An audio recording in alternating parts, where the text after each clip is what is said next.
Mind your business. We literally have to mind our business. And this is the reason why a lot of divorces have happened. A lot of businesses have failed because people don't mind their business.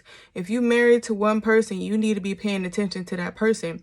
You shouldn't be looking at other people, having your wandering eye, you know what I'm saying? Minding other people's business and bodies. And then you end up in adultery and now you getting divorced. And then after you get divorced, you realize how it wasn't worth it at all. A lot of businesses have failed because people didn't mind their business. You got to stop comparing your business to somebody else. You got to stop comparing your purpose, your destiny on this earth to somebody else's. God has a plan for everybody. God's plan for everybody's life is not going to look the same. Everyone's timeline of success is not going to look the same. Everyone's purpose and destiny is not going to look the same. You might work in the same industry as someone, the beauty industry, the art industry, the cooking industry. You might be a CEO at a corporation, you know, a business exec, whatever the case is. There's a lot of people in your field that you do the same job as, but y'all still have different purpose on this earth. You know what I'm saying? God uses people in different ways. You got to stop comparing your marriage and your relationship to other people's. You have no idea what goes on behind the scenes, and you got to stop idolizing these celebrity marriages and whatever. You have no idea what goes on behind the scene. I remember when I used to idolize different relationships that I seen, and I was like, oh, so beautiful. Oh, perfect example, Will Smith and Jada. We all used to be like, oh my God, that's Will Smith and Jada. Now look at what happened. Look at all the stuff that has happened and transpired and come out and been exposed over the years about how everything is not how it seems behind the scenes. If you're married to somebody or in a relationship, pay attention to that person. You got people married still looking for their forever person. I really don't know how to feel about that. You married. You've been married for 10 years, 18 years, and you still not satisfied and you feel like that's not your person. Like, we shouldn't be in these positions, but you know, when you involve God in your decisions, things will turn out differently than you expected. They will turn out way better than your mind could ever imagine or even process. You got to stop comparing your business flow and your line of success to other people. You can't be looking at this person, oh my God, this person went viral. Why am I not going viral? And you have no idea what you're being protected from when certain things don't happen for you in the time that you thought that it should happen, the time that you thought you should be married, and the time you thought your business should have blew up by now.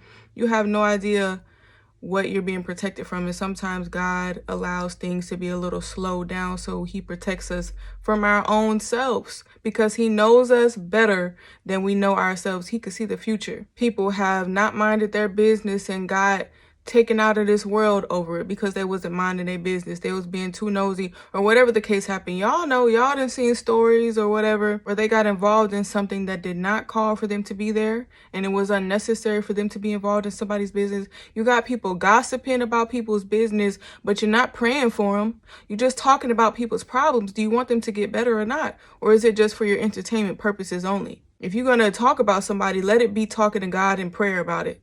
If you're going to talk to your friend about what happened to Keisha and, oh my God, did you see what happened? Her husband cheated. Pray for them then. Get on the phone and pray with your friend for the person and leave it on the altar. Leave it at the feet of Jesus and leave it alone. And stop talking about people if you're not going to pray about their problems and pray about their issues and pray about what you think is wrong with them. We have to mind our business. Minding your business will save your life. Minding your business and minding your own marriage will keep your marriage intact. Minding your own business when it comes to you starting a business or if you do content creation, stop comparing yourself to everybody. Stop comparing your beauty. Stop comparing your level of fashion. Stop comparing your bank accounts to people because there's a lot of people who are wealthy, but you have no idea what they went through behind the scenes to get to where they are. A lot of people want the money and materials that people have, but they wouldn't want to go through that person's life. They wouldn't want to walk in that person's shoes with the problems and trials and tribulations that come along with it. You just want the materials. You just want the money. You want the bank account, but you don't want the discipline behind it. You don't want to be a good steward behind it. You just want to be seen. You want to put it over people's heads and make people feel bad about themselves and where they are in life, and you feel like you're above them. Don't you know there's always going to be somebody with more money than you? There's always going to be somebody with more clothes. So you're running a race that you already lost. So you got to focus on your own life. Whatever makes you joyful. What makes you happy. How do you and your spouse like to enjoy your time together? Stop comparing. Comparison is the thief of joy. What works for everyone's relationship is not going to work for everybody. A 50-50 relationship is not going to work for everybody. A man being the sole provider is not going to work for everyone's situation. A woman being a provider of the whole family is not going to work for everyone's situation. Everybody's different. We live in a world of so many people, billions of people. You can't expect everyone to like the way that you do things. This is why it is encouraged to be around people who are like-minded so you can avoid as much confrontation as you can. Be around like-minded people and equally yoked people, and be with someone or be married to someone who is equally yoked. Minding your business will save your life.